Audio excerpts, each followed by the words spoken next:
In this quick video, I'll show you how to open Bybit Demo Account step by step.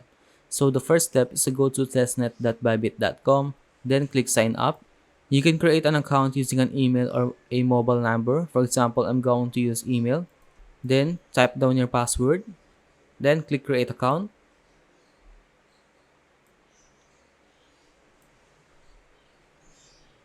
Then you will have to verify your email by going to gmail.com or mail.google.com, then log in using your email that you use to register in Bybit. Copy the verification code, paste it here, and now I have successfully created a Bybit demo account, and you can now trade using your Bybit demo account. So you can see your assets here. You can click deposit or buy crypto, and here are the recommended.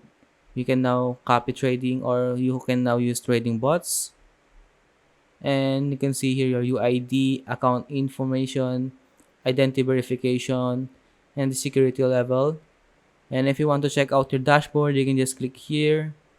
And if you have any questions about how to create Bybit demo account, leave a comment below.